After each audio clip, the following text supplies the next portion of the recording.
Y'all.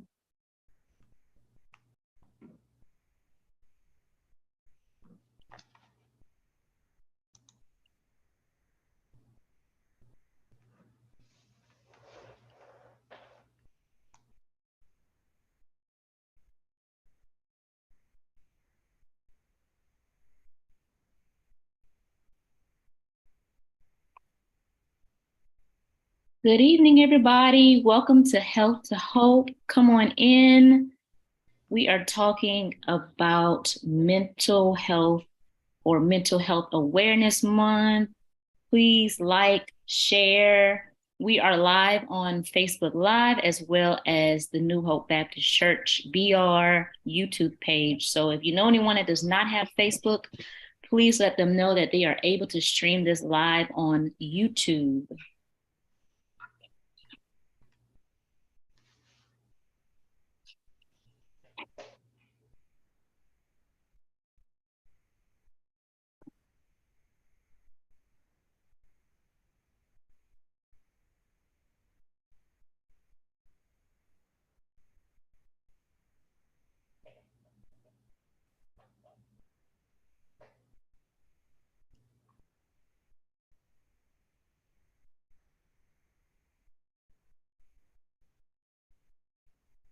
Come on in, come on in.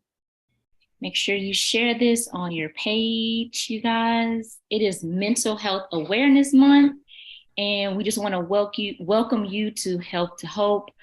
Tonight, we're talking about creating healthy family dynamics to improve the mental health. So we know family is very important to all of us, but the way our dynamics are shaped within our family is very important.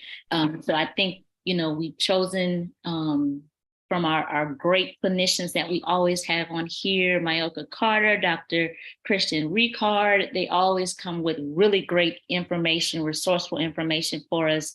So tonight, feel free to ask questions in between, make comments. You are free to ask. And then later on in the segment, they will be sharing their information on how to get in contact with them.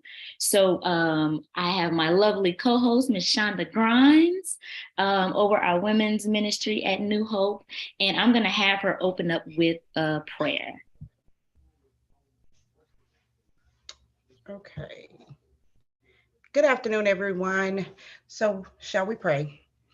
Dear Heavenly Father, we come to you, Lord, just to thank you. We thank you for this day. We thank you, Lord, for each and every person, Lord, that will be on this live event, Lord. We ask that it would touch the hearts and minds of all the people, Lord, that will need assistance, Lord, that are seeking assistance, Lord, or those, Lord, who are just getting information. Oh, Lord, I ask that you bless the clinicians, Lord, that you would speak to them and you would speak through them, Lord, that you would give them the information that's beneficial to everyone. Lord, I just ask right now, Lord, that you continue, Lord, to be with each and every one of us, Lord. Enable us to be what you would have us to be. Lord, I ask, Lord, that you bless our church, Lord. Continue to bless this ministry.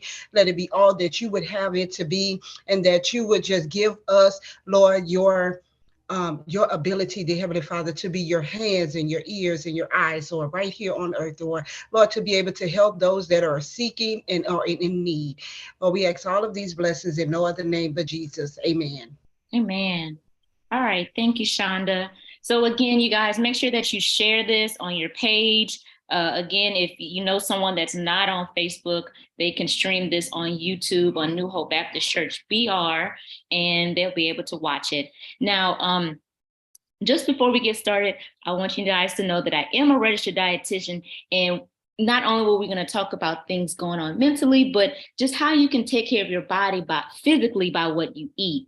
And I know we've all heard of you are what you eat, literally. If you're eating fried food all the time, you're gonna feel like fried food all the time, So it's important that we get certain foods in on a daily basis that help us with our health, our mental health, our physical health, spiritual health. And so one of those things are leafy greens. So every day we should be getting some sort of leafy green, whether it's a salad, romaine lettuce, spinach, greens, turnip greens, we love that, cabbage, those all broccoli, that all falls in the leafy green category. And so that helps to slow down your cognitive decline. So, as we get older, we kind of, memory goes a little down a little bit. So leafy greens are really important. And the next one is salmon. So salmon has those healthy fats, omega-3s. We've all heard of omega-3s. Omega-3s are very important for your brain health, your heart health. That does help to decrease the risk of Alzheimer's disease. Next will be your berries, strawberries, blackberries, blueberries, all of your berries have something that's called flavonoids that does help with memory loss. Tea and coffee. So those are beverages that we love, of course. Coffee especially. So it does help with a temporary mental boost, but the way to keep it healthy is to use a plant-based sugar like agave or like stevia. Those are going to be your better sugars, and then a plant-based creamer like almond milk. And then the last one is going to be walnuts. I know we love to eat all different types of nuts, but walnuts is especially great for memory loss. So those are some great things that you can, incorporate in a day. A great meal would be spinach or a spinach salad with salmon on top. You can top it with some strawberries and walnuts. That's a perfect meal that you can have for a day.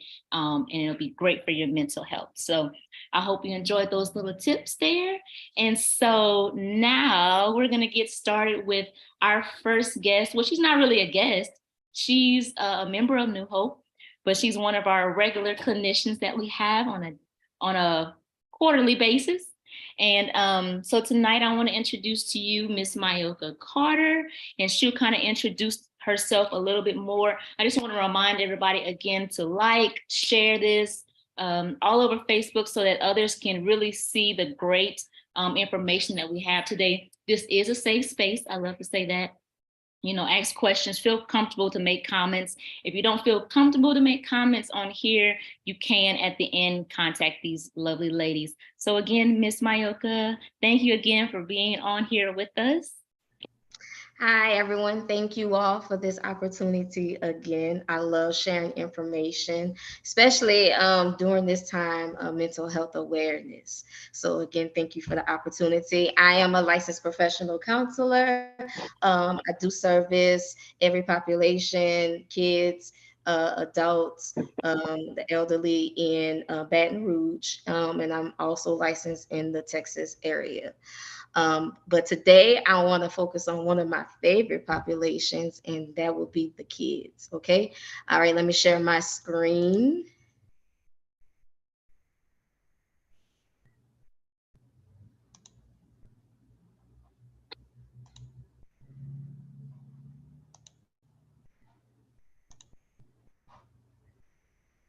Can you all see? Yes. All right. So today I want to provide information that's centered around family, creating healthy family dynamics to improve children's mental health. So why are we talking about family? Well, family is one of the most important systems that a child could have. A child has different systems. There's the community system, there's the political system, but there's also the family system that impacts their development. And so that's why I want to focus on that today. And so why family relationships? Why are they so important? Well, family relationships are one of the most important dynamics, like I said, in our development and life. Think about, now that you are adults, think about what impacted you. Who are you and how did you become this person? It was basically your family. When the family dynamic is healthy, it allows for growth, self-discovery, and connection.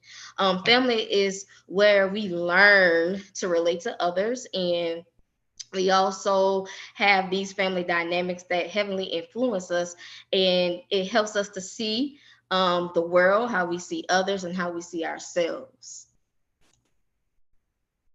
And so the benefits of family and the parental roles. You have to remember, parents play a vital role in helping their children become emotionally healthy. And so when the parents and the caregivers serve as their child's first source of support, and becoming independent, they can lead healthy and successful lives. And when they have a great emotional development, if they're having positive emotional development, they can have clear thinking. They have better relationships with others outside of the home. They also perform better in the school, and overall, they just enjoy life. So how can we create, or how can you create a healthy family dynamic? Well, I want to touch on the emotional needs. We always think about, the physical needs, which is, we need that, right? We think about the basic needs: food, clothes, shelter, and we feel like that does play a huge role, which it does. But what happens when you have to dig a little deeper? We have to get to the emotional needs. We're talking about affection, compassion, acceptance, empathy. Just to define what emotional need is basically a state or condition that must be fulfilled in order for us to experience happiness and peace. When our emotional needs are met and responded to appropriately, they keep us in balance. So you can have everything, right? You can have everything that you want, that money could buy. You can have the material things, but if you don't have the affection, the compassion, the acceptance, or empathy, you don't feel complete. You're going to feel like something is missing. All of those things that I just named makes us feel alive. And so, how do we get to meeting emotional needs? Well, unconditional love. Um, think about it. Unconditional love means never taking that love away, always loving that individual. And when you provide that unconditional love, you can prevent problems such as resentment, feelings of guilt, fear, anger, low self esteem, and insecurity. What's your definition of unconditional love, ladies? Love that's always there. Mm-hmm. I would say that in times where there is something to, um, I guess, discipline a child for, I guess making them understand that their value is not coming from what they did. So it's keeping their values separate away from their choices. So you want them to let them know you may have done something bad, but you're not a bad person. So I Right, think right. making that clear. Right, That and are that's what always love, no matter what. No matter mhm. if you got in trouble at school, no matter if I fussed at you earlier, I still want you to know, that you are still loved. I still love you. I still care for you, and you are not what you did. Right. Correct. Those are great examples, and I'm gonna touch on those examples as well.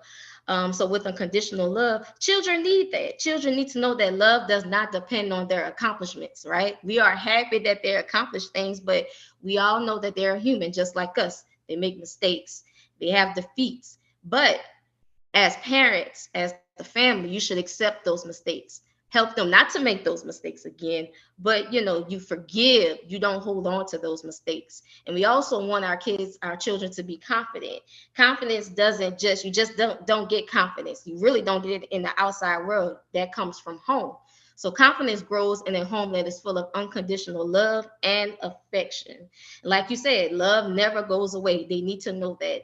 And always accept them for who they are and forgive them when they don't do the things that you want them to do. And I'll kind of say something like I noticed just like working in a school district, you see all kinds of children coming from different households, and Mm-hmm. you can sometimes kind of tell, students or children that maybe come from a household that may not have that unconditional love. And Right. you can kind of notice like their self-esteem is not as high, or Mm-hmm. you can tell like something's maybe going on in that home. And I mean, I know that's everywhere, but you can tell when the love may not be there. Right. And I work in the school system as well, and I see the same things. And you see a lot of behavioral problems. And when parents come, the first thing they say is, well, I give them everything that they want, material things, but they forget about the things that money can't buy, Right. which is unconditional love. And like you said, some of the examples, and y'all named some great examples, and I have them here. Loving your child as is, creating a sense of safety. Whenever they feel like you love them as is, they feel safe and secure in their home. and outside of their homes.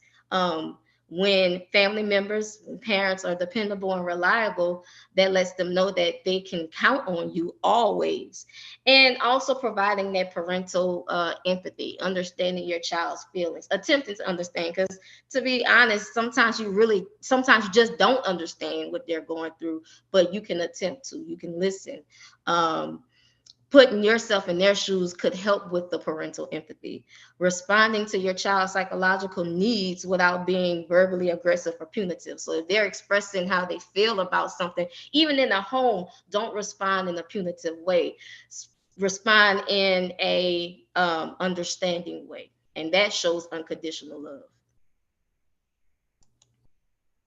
Another way you can show unconditional love is tapping into their love languages. And, we talk about love languages in adulthood when we getting to know people, even in romantic relationships. We kind of emphasize, what's your love language? I need you to tap into my love language in order to feel satisfied. Well, children have love languages as well. Don't forget, all of the love languages that you develop is either what you've gotten or haven't gotten in your childhood. So you might want to start looking and observing your children's love languages. So when they become adults, they, are able to live healthy lives. Wow. So, what'd you say? That's so interesting. Like, yeah, you think about when you hear love language, you're thinking, oh, like you're in a relationship with somebody, Yeah. you're married to somebody, but you never think, with children having their love language, which is interesting. Yeah, I mean, and think about, how did you get that love language? Was it something you got as a kid, or was it something that you didn't get? Because it could be either way. How did your love language develop? Have you ever thought about that? So, the different types of love languages are physical touch, words of affirmation, quality time, gifts, and acts of service. So I'm going to go further into the explaining each love language. Of course, physical touch is basic, right? Expressing and receiving affection through touch, physical closeness, and other forms of physical connection. You can tell when a child is uh, when they want physical connection. They like to hug strangers all the time. They like to hug their parents. They may go in public and just this very affectionate individual. They may go to their grandparents and always want to be around their grandparents and get close to their grandparents. That may be their love language. And for those who may be trying to figure out their child's love language, if it is physical touch, here are some examples that you can do. Sitting near beside your child, snuggling close to them while reading a book. For small kids, of course, kisses and hugs. For older kids, adding a pat on the back, holding hands, high five. Or like if you want to include the whole family, you can say like group hug. You can even include your dog, your cat, all of them, right? Or playing games that provide closeness, create handshakes, or gentle squeezings that their hand to say I love you. Just think about bringing your kid to church and just randomly touching their hand and rubbing their hand. It shows that you love them. These are perfectly good examples for those who may need this particular love language. Then there's the words of affirmation. Some children need to hear you say, I am proud of you. I love you. You inspire me. This nurtures the child's inner sense of worth and security. Sometimes they'll just work, and work hard, but they still don't feel satisfied. But if they get those words of affirmation, like, I'm proud of you, you're doing a good job, it brings them to a place where they feel like they are good enough. So examples like, saying, I love to watch you, and you can look at their talents and kind of, praise them for their talents. You could write little notes. You could put it on mirrors, lunch boxes. Be creative with it by when you're using the words of affirmation.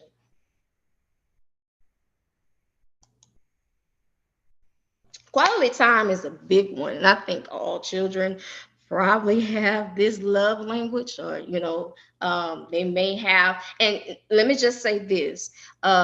a child doesn't have just one, just like we don't have just one. We may have multiple.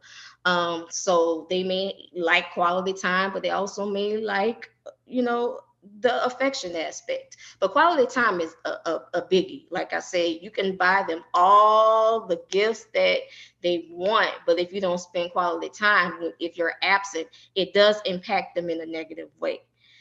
Quality time is a parent's gift of presence to a child. It conveys the message that you are important and I like being around you. And some examples of that is basically you're allocating a special time for your child to just be there, listen to their stories and their feelings. Y'all can do activities together like draw, journal together, take walks, take them on errands, if that's what they like to do. Um, and especially when you're having that quality time, make sure you're making eye contact whenever you are talking. It shows that you are interested in what they're talking about. You can find silly things to laugh about, or like I said, do other fun activities like play games. Quality, that's the key word. It has to be something that's satisfying to them. If it's not, then it's really not quality time. So you may want to take that into consideration. I think my question is, once they get older, they're kind of like don't want to be around their parents. So I guess, I mean, maybe y'all will touch on that, but what do you do at that point? Is it a matter of maybe just finding something that they like to do? Because Well, once that's the thing. they're like, I don't want to hang out with my parents. But that's the thing. You have those conversations, and if they don't like that, maybe that's not their love language. Maybe it's something else. Okay. And then there's gifts. All kids like gifts, but when you provide those, and I'm saying that you don't have to pay $1,000 for an item, but just being random, right? Choosing things and buying things and giving things to them unexpectedly, not when they expect them. Like buying a shirt. They probably talked about it several times, but if you do it unexpectedly, then they're thinking, well, my mom or my dad, they're really listening to me, or buying their special meal from Burger King or McDonald's unexpectedly. Those are examples of gifts. That could be a love language for mostly every child. But again, I think that they have more than just one. So I'm pretty sure quality time and affection does play a part in impacting their mental health in a positive way, along with the gifts. Then there's acts of service. Children appreciate when you do small tasks for them, like sitting down doing homework with them, or for little ones, surprising them with a room makeover. It doesn't have to be expensive, right? Or it doesn't have to be something that you have to do outside of the house, but you could get creative with it. Make their special smoothie or something, or just having conversations and tucking them into bed is another great example. So how can you determine your child's love languages, their primary love languages? Well, it's a lot of observation, especially with younger kids. Older kids can vocalize what they want and what they need. And sometimes the older kids vocalize this when there is a little bit of conflict. Or you can observe how they express their love to others. That's another example of how you can determine their primary love language. Listen to what they request. Oh, I'm sorry. Listen to what they request most often, or notice what they complain about the most. Or you can give them choices. They may not have an idea at all, but if you kind of touch on each one, eventually one is going to stand out more than the other. So, but is discovering your child's love language enough?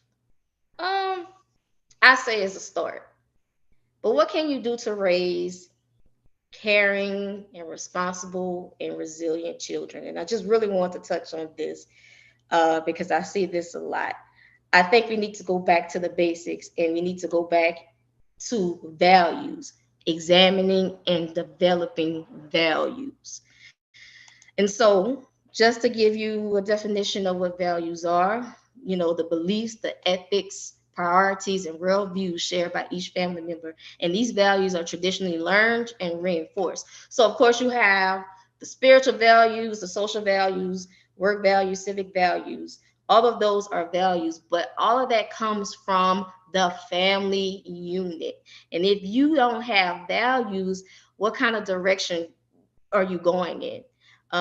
Some people, when they become adults, they kind of feel lost. Those who do feel lost could, if they had values that were instilled in them, could go back to their values and kind of navigate through life. Those who are lost and don't have values could have a hard time navigating more in life. So it really starts at home when creating and examining values. We do have a question, and it goes back to the love languages, Reverend Lofton. Mm-hmm. Love languages change after certain experiences or as they mature. I believe it does. I believe it does. I mean, because just from personal experience, I had one at one time. And, as years went on, I had another one, along with the one that I had. So I believe that it does change. Um, and like you said about the whole uh, with the older kids, with the quality time and stuff like that, they may want it when they're younger, but they could want something else when they become older. But that's when you have those conversations to see as well. Right. Good question. So along with the love languages doesn't just, and I'm gonna say this, yes, that is one of the most important pieces to implement in your family, but going back to the values, that's another piece, and you can collaborate that together. And that's why I'm touching on that as well. And so why do we need this? Why are we talking about this? Because acting on values change your feelings. A well internalized value can improve the welfare of family and family members, and the process of instilling values in children can improve their attitudes. It can also improve their self confidence, and it can help them deal with stress. Our values act as a guide of reference guide or a compass for who we are. Just like I said, sometimes we get lost in the world, or we get stressed about certain things, but then we act on the values that were instilled in us. Some people get stressed and then they go back to the religious value. They seek God. Just think about some of those things that were instilled in you as a child, and when you're going through something now, what do you go back to? Your values. So, what seeds are you planting in your children and family right now? Because you have to remember the seeds that you plant impact your child's emotional development.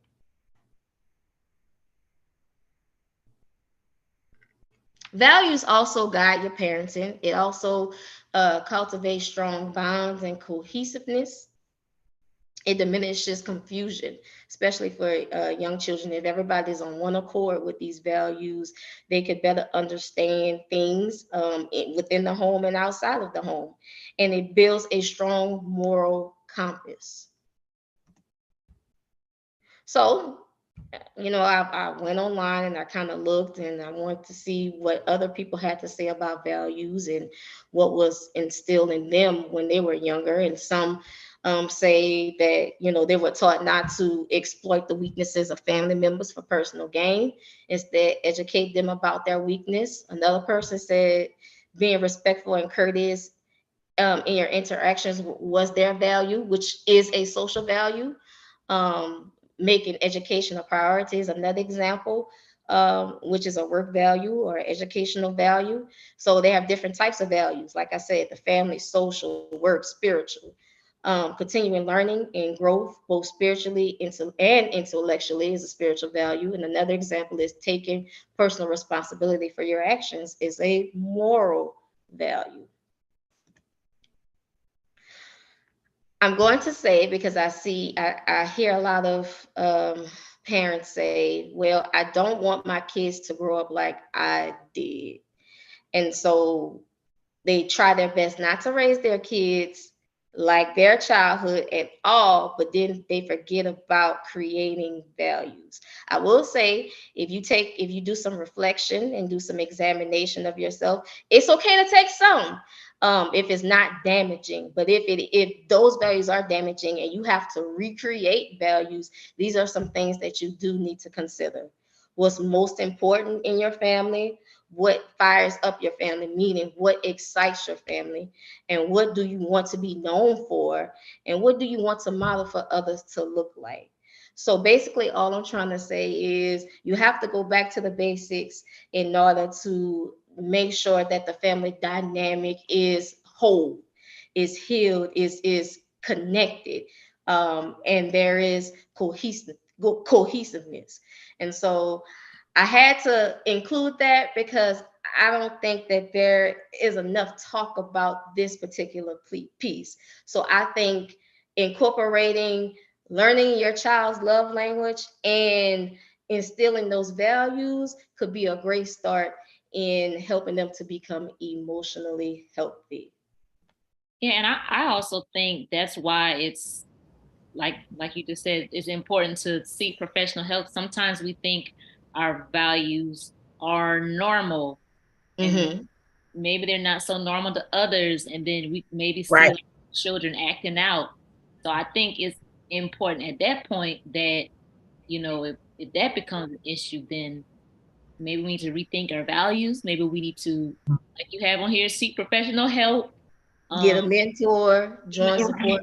yes. You can tweak, you can recreate, Yeah. but you're gonna have to have something put in Yeah. place. We were just talking about this just today at work.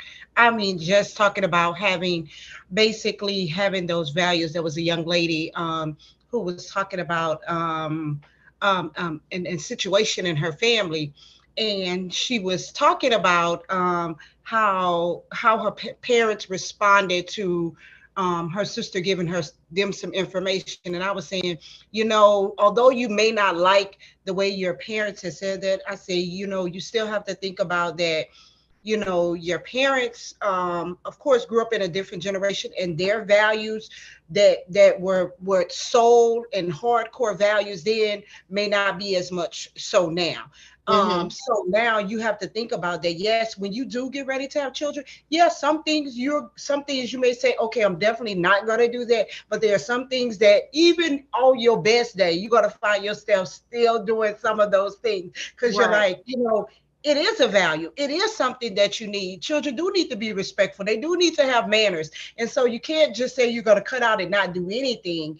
It's just certain things you do have to piece and put together to try to make it better. I believe each generation should do better than the last generation. And Right. so if you take the good that you have from your family to try to highlight that, and then take the bad and try to minimize that, and then try to work through those issues so that the next generation can have a whole better footing for life and for their family. Mm-hmm. Yeah. That's absolutely right.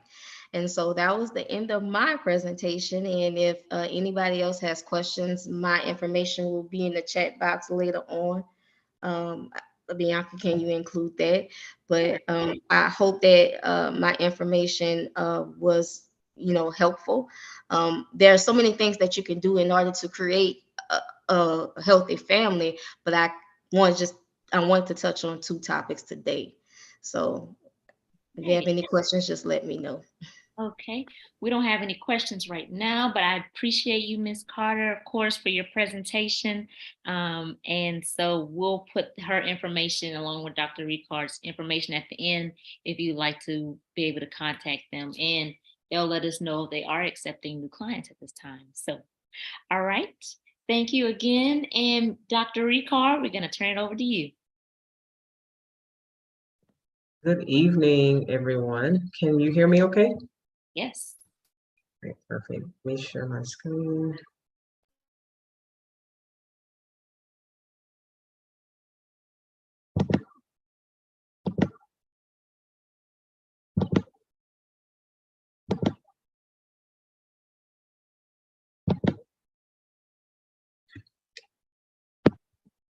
There we go. So tonight I will be, I don't really like the word piggyback, but I'm going to say it anyway. I'm going to be piggybacking off of Ms. Carter. She really brought out so many great topics that I was just like, I'm just grabbing them emotionally, mentally grabbing them, wishing I could expound on them. But I'll stick to the adults here and how this is such a needed topic, especially when you see our school systems and some of the things that are going on with our youth. They're vaping, they're into drugs and alcohol at a very younger age. Has even found its way into elementary schools, you guys. Like the kids are vaping in elementary, they're drinking in elementary, they're becoming Yes. sexually, informed in elementary. Like this was used to be, when I was growing up, you didn't learn about this stuff until like late teens. Like I know we couldn't even talk on the phone like with boys. I know I couldn't until I was 17. And even then it was still a set time monitored. And my dad was very hands-on. That was time. Yes. And so I always say that I'm a Sunday school kid, Vacation Bible School, Father Abraham and many sons, most kids don't know what I'm talking about. So I get that it is a different time. But as you can see, if you look in any news, you will see I call it a pandemic, maybe not COVID, but it's definitely a pandemic happening with the behavior and discipline of our students and also parents just not having those resources and not knowing how to connect with their children. So Ms. Carter was definitely on point. And I just want to talk about like stopping or I guess limiting generational trauma. And so my introduction talks about how mental health can, and I see it on my end, can be passed down from one generation to the next. So yes, you have the things that are in your environment now, but sometimes things are just, we're not aware of it. Our first interaction with people is our family of origin. So this is very important to note if you're taking notes. This is how you learn to be in the world. This is how you learn to interact with your coworkers, your siblings. All of that, it has to do with how those first childhood experiences. So if you had trust issues, and I want you to think back as a child, as a grown-up, I'm talking to the adults now, think about how you bring that over into your work environment. So let's say that, a coworker you get wind that she's talking about you or he's talking about you. Sometimes those things can become triggers because you never healed the family of origin stuff. So it feels like you're threatened. It feels like you're in the same situation. And one thing about our amygdala, which is the lower part of our brain, it doesn't know the difference between a psychological threat or a physical one. It's going to throw your nervous system into a panic and you just feel like you're back as, little Jane, little Christiane, back as the little sis again and getting looked over. Mama has a favorite. And although you're in the work environment, that boss or that supervisor feels like mom and those coworkers feel like siblings. That's what's happening because you can't manage. It's throwing you into an emotional panic. So I said that to say that our first practice with how to interact with others comes from our original family unit. And guys, if we're going to do some of the things that Miss Carter mentioned, we have to be healed as parents. There's no way we can take a real stance and a real approach with these things to help our children if we're still hurting. We still never forgave mama and big mama. And we never forgave dad. And so how are we going to show up and be present to do any of these things if we're still bleeding?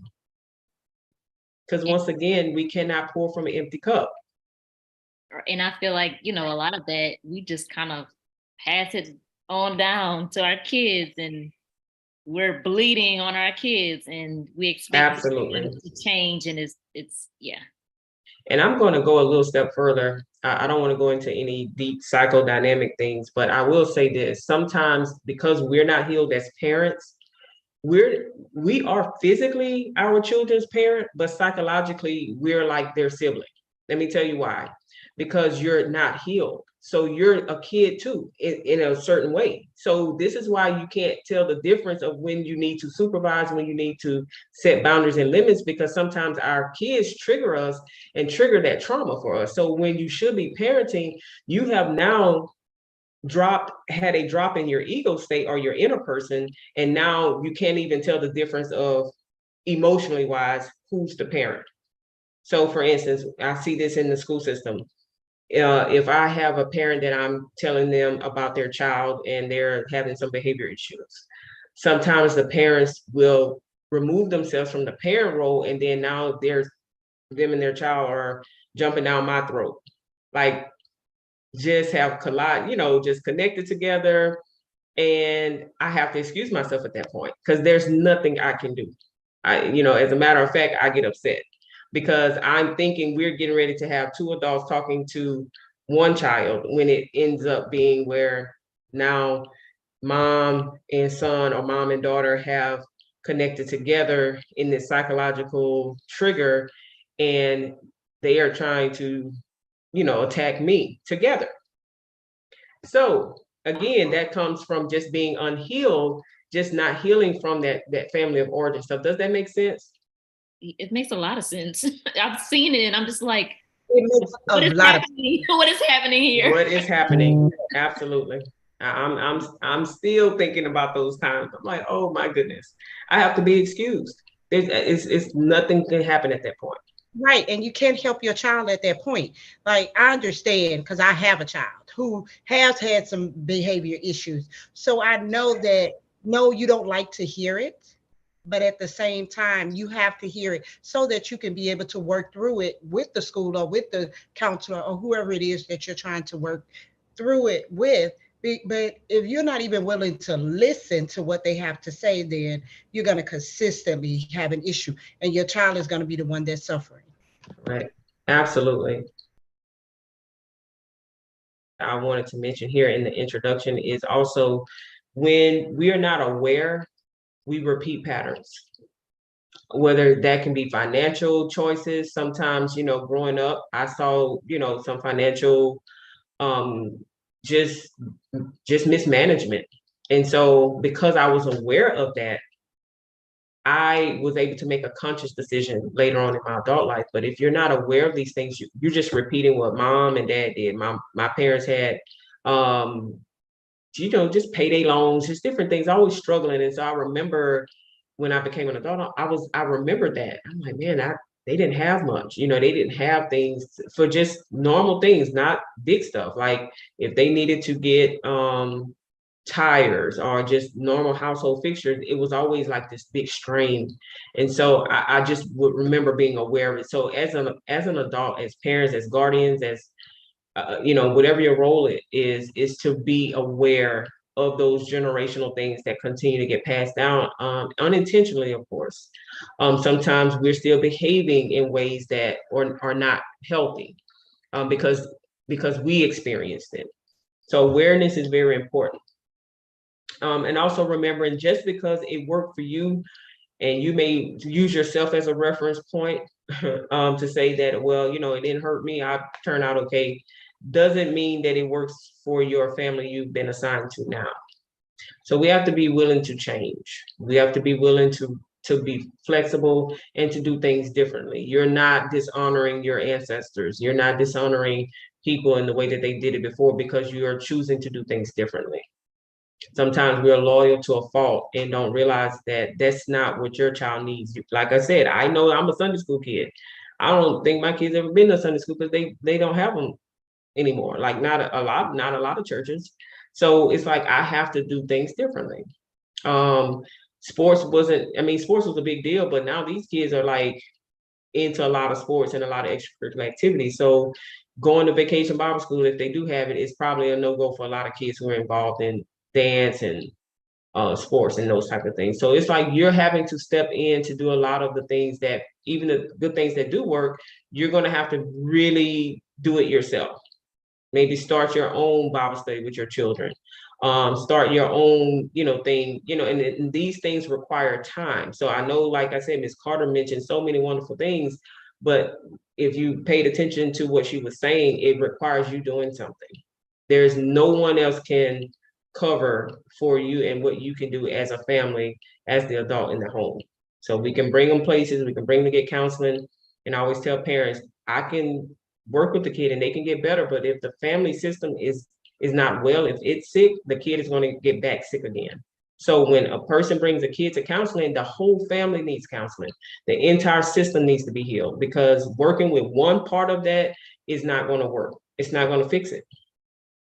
Yeah, and it's almost like, I know we keep going back to the school system, but that's like the perfect example. It's like, it's almost like we can discipline these kids all day, but then they're going back into that environment. Exactly. Exactly. And so, and even to that note, on discipline in the school system, mostly is used by suspensions. But the problem is parents don't use that. Their kids are not suspended at home. They're suspended from school.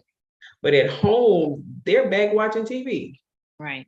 They're not, I was afraid to be home. That was the last place I wanted to be. Exactly. So I'm like, nah, I need to be in school. So, because I already knew what was happening. I was gonna be washing baseboards. Just cutting grass. You was punished in both settings. These kids, they not scared of that. It's cushion. They watching Netflix all day on their phones. Their phones don't even get taken away. So it's like if the school found reason to suspend them, then we have to mimic and we have to at least support that by not keeping it cushioned for them at home. Mm-hmm. But you have to be aware of that, and you have to understand that. And I know, and this is why I'm talking about the adults. We sometimes are busy. We have work. We have other obligations. We have other children. So maybe one child has it and, they don't need that support, and another child does. So again, it takes sacrifice to do this. This is not going to come easy. I've had to make, going back to values from Ms. Carter, I had to make decisions based on my values that wasn't easy decisions. Most people would have said, oh, well, you got this degree, you can go work over here. But I needed to work in the school system because I value being off when my children are off. See, that drives my decision, not the other way around. Because again, we think as parents, providing their physical needs equals love. Because you know what, maybe we had a father in the home that put food on the table, and that's the way that they showed their love. But that doesn't mean you're being successful in demonstrating that. So love, it can look different and mean different things to your children. I know many kids who have Gucci belts and Louis Vuitton bags, and yet they feel so depressed. I have had those students in my classroom, and they had the best of the best, but they still needed that hug from me. They still were missing things. So as parents, we do have to, like I said, heal ourselves. And sometimes while we're trying to get our child counseling, we need to be in counseling. The next point I want to make is we must discern and pray about our family and start new traditions and practices that promote healthy interactions. Sometimes we're just too busy. We doing stuff, and we're really are just not taking out that time to plan out our family activities. And I'll get into that a little bit later. Most of us are physically present, but emotionally absent. We're there in the home, but because we are not having good, healthy practices as an individual, then our children pick up on that. So if you're in your phone hours and hours and hours throughout the day, you can't put that phone down. You can't even focus on your food and cook a home cooked meal. And, you just have the phone all the time. Don't be surprised when your kid is on their phone. So actions speak louder than words. So it doesn't matter that if you think that your children understand, oh, they shouldn't be on the phone. They don't always get that because they're watching us. Mm-hmm. So we have to lead by example. Yeah, we have to lead by example. Say that the phone is like our worst enemy. But as adults, we stay in them, and then when the children get in trouble at school for being on their phone, or we see that our children are going through depression and anxiety, the last place we check is the phone for some reason. Oh, that's right. I'm not understanding, because that is a huge contributing factor to mental health. Because they're watching these reels and snippets of these relationships that are not healthy and all of that, and then they're comparing. their lives to whatever, and you don't even know that your child is depressed. You don't even know that they're anxious. And many times parents don't even know that their children are in toxic relationships. They are 13 and 12 years old and let you tell that they're not supposed to have these things, but they have them, and they're toxic and they're abusive. Yeah, so true.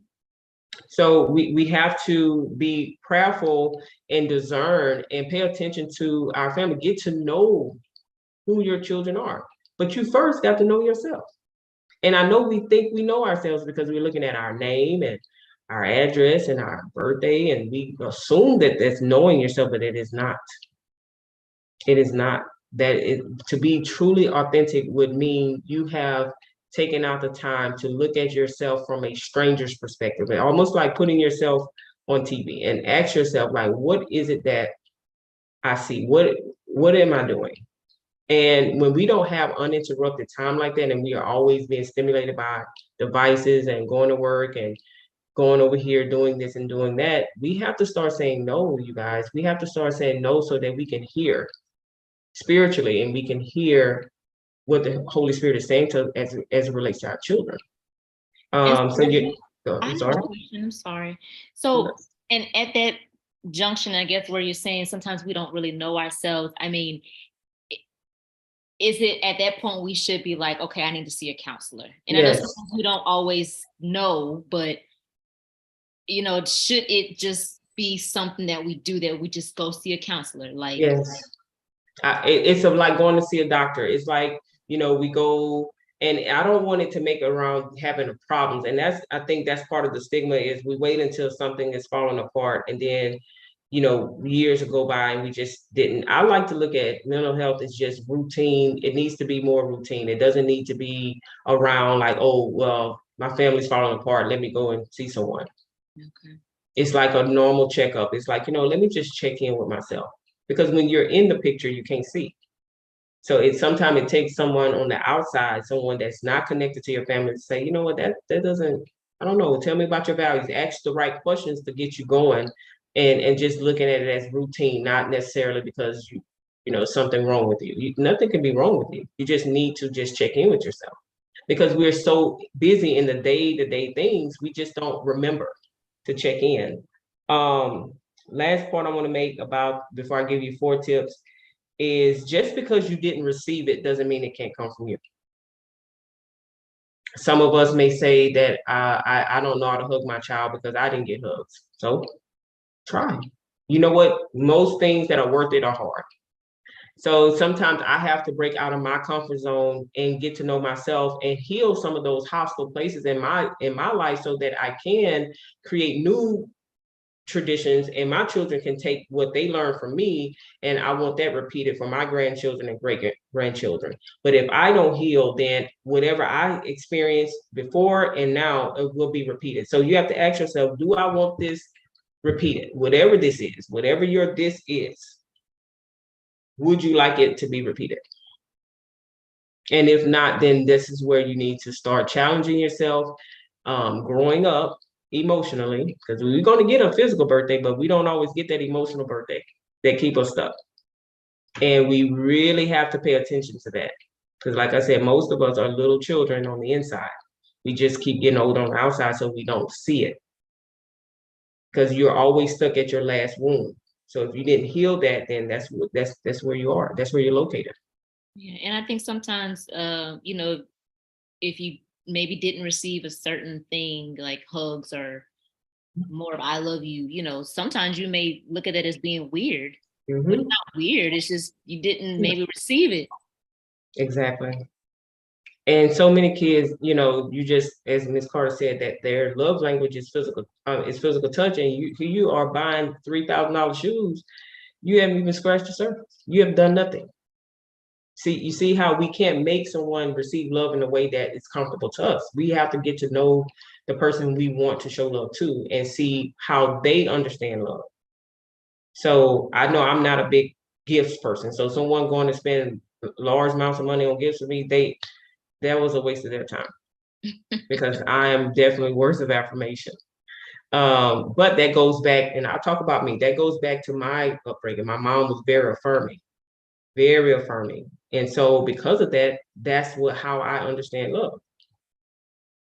So you know, telling me you did this and that, and it involves money, I'm probably gonna have like my face is probably not gonna change that much because I'm waiting to see like, okay, where's the words? Where's my card? I need my card. Where's my card? And that's the first thing I'm gonna read. Like, thank you for the gift, but I want to hear your thought pattern.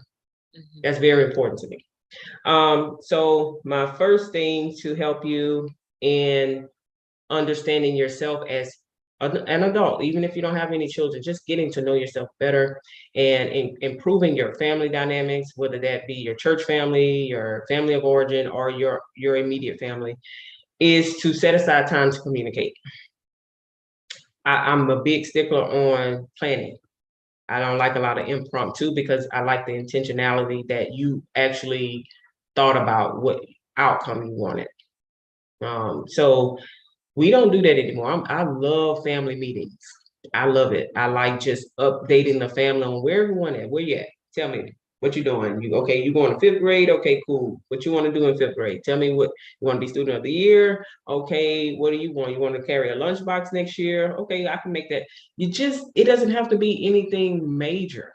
You're just getting to know where your family's located. If you're going back to school, you know what, we just do stuff. We really think what we do don't really have an impact, but if there's a transition happening, you need to let the family know, hey, I'm gonna need somebody help. I need y'all help. We all got to come together. I'm going back to school, but we just go back to school. The kids don't even know. We don't ask for help, especially sometimes. Absolutely, and they don't even know we was in school. So how can the children support and like be happy for mom when you just turn out and you graduate? It's like that is not. I mean, that is important, you know, because it's like, man, you know, my mom did it and they saw, you know, they can relate to your journey. But it's like I said, we think we're protecting our children by keeping them away from like, and I'm not saying just lay it all out on the table and say, oh, we got this bill and our house, but you know when to hold back information. But when it's something that you're doing that's definitely going to make you less visible, less available, you need to tell them why. And sidebar, if your children take medication for whatever the reason, anxiety, depression, ADHD, you need to tell them why they're taking that medication. Don't just stick a pill in their mouth and say, you know, going on, because by the time they get to school, you don't want to promote like them just taking drugs. Because if you don't tell them why they're taking it, don't be surprised if they just take something random from a kid because they say, oh, you have a headache? Okay, here you go. And it could not be headache medicine. So you need to set those parameters and be aware of what behavior do you want to see out of your children when you're not around. And so sometimes we parent our children based on us being here. We don't parent them for them when we're not going to be here. Yeah. So just letting you know. So the first thing is set aside communication. Once a month, talk about anything. Activities, things that you want to do in the year. What are your goals? Tell me what you're passionate about. This will help you to cope with stress. I know a lot of times we're looking for these big stress relievers like, you know, massages and, you know, even sometimes medication. And, you know, if you're taking medicine for anxiety or some mental health issue, then, you know, continue to follow your doctor's orders. But another way to, on the behavior side, is to make sure you spend healthy time at home. Home, you know, should be a place of peace. Right. And many times it is not.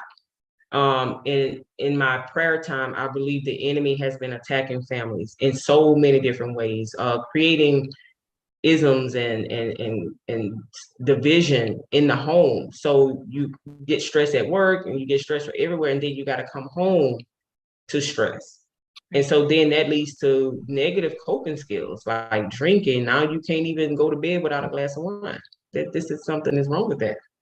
Yeah. Or you're needing more time outside of the home because you don't want to be at home, and you know, now mama gotta, you know, and dad gotta go do this outside of the home because home is now outside. And so we really need to communicate and understand the enemy is attacking families. So again, he's mainly attacking that communication and that family bonding. if we don't address what is going on with our children, it's usually because of our own mental health struggles.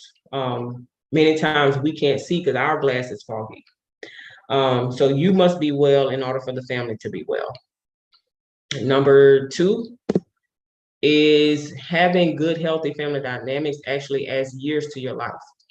Many times we ask God to give us more years, but we just don't live out those years in a healthy way.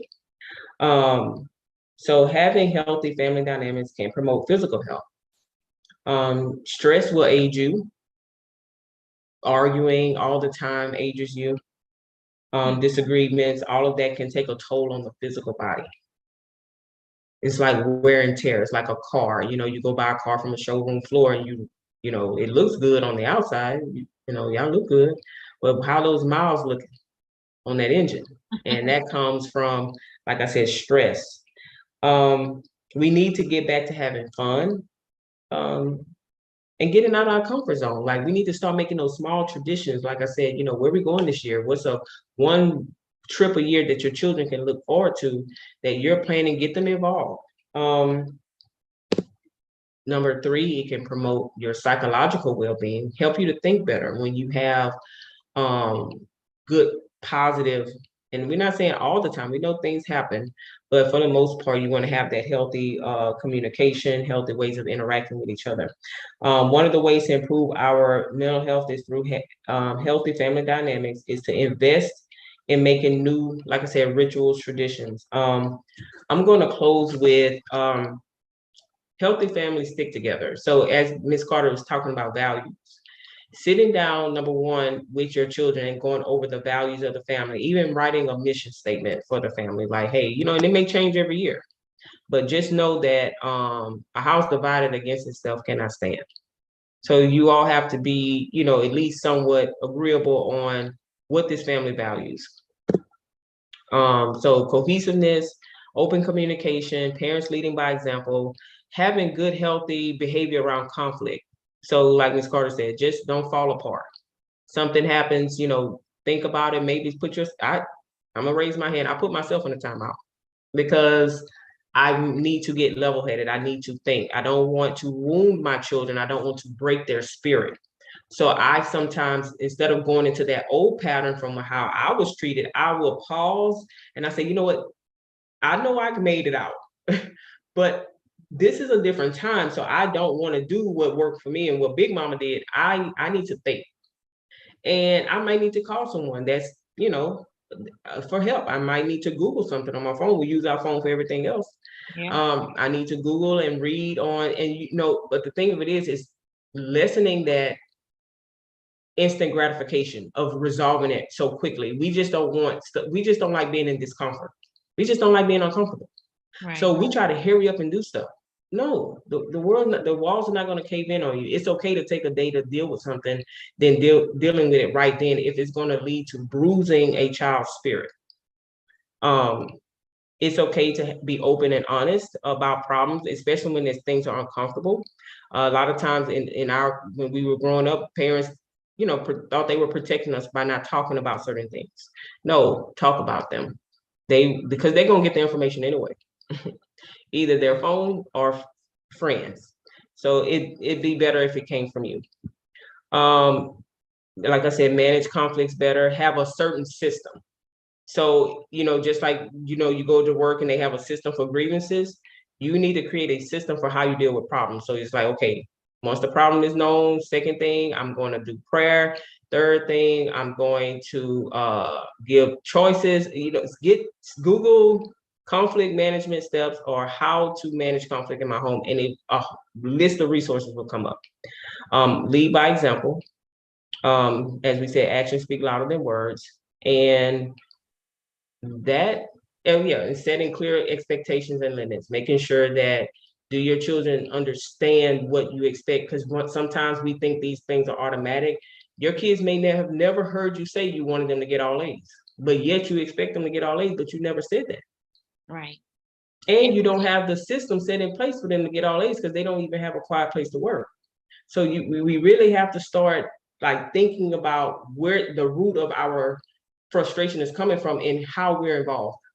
Right. And I was gonna say, even like instead of maybe doing New Year's resolutions, I mean, like start at the beginning of the year and setting those expectations for your Yes. children or for your family. Like, okay, this is our mission for the year. Because like you say, it could change every year. And, you know, this is our mission. This is what we want to accomplish. And maybe ask each person, what is your goal? You know, we sometimes we talk about it, sometimes we don't. But I think, you know, it's great, especially to talk to your children about it, you know, because they go through so many things that we don't even know about sometimes. But that was the end of my presentation. I always am grateful to share. I hope you all were able to take some notes and use this and talk about it, listen to it later when you have, you know, a more settled place, and just be prayerful about what your next steps are in creating those healthy family dynamics. Thank you, Dr. Ricard. Yeah, As always, thank you so much. that was great. You know, I always say Awesome. whatever Miss Carter doesn't say, Dr. Ricard Right, always right. closes those gaps. Mhm. So what we're gonna do is we're going to put each one of y'all's information into the chat box.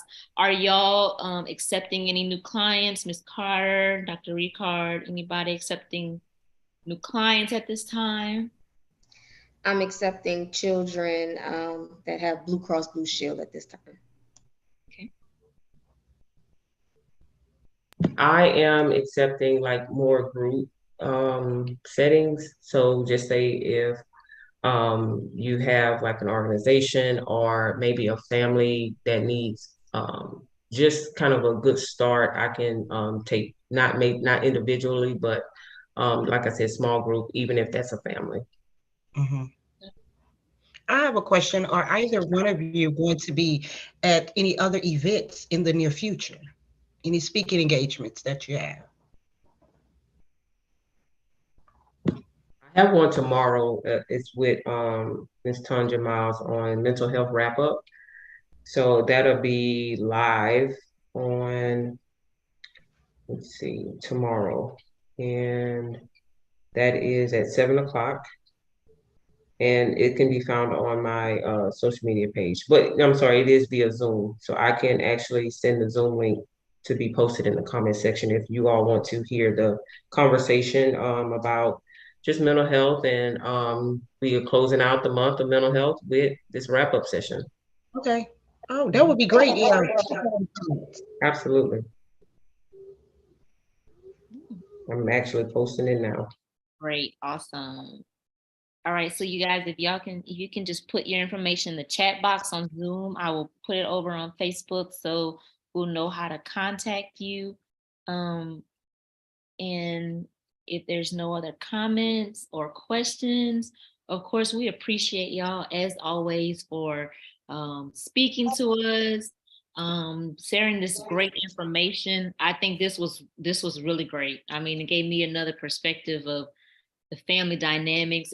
We can probably talk about this all day. And can, absolutely, and can, I promise you.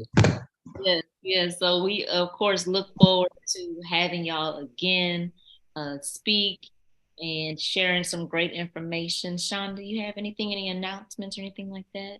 No announcements, but just wanted to say thank you. I really enjoy both of you ladies. I could sit and listen to this all day as I have a small child and a son. It's totally different from raising my daughter. So I could just listen to you guys all day. But I really appreciate you guys coming, taking out the time to speak with us, our congregation, and the general community at large on giving us this information that we so desperately need. And of course, we will be calling on you guys again as soon as we can. Yes. We really do appreciate the sacrifice and taking the time out to speak to our congregation in the community. So again, thank you all again. We will put their information into the chat box on Facebook. So if you want to contact them for a session, I'm sure they were glad to have you. So again, thank you everyone for tuning in and have a good evening.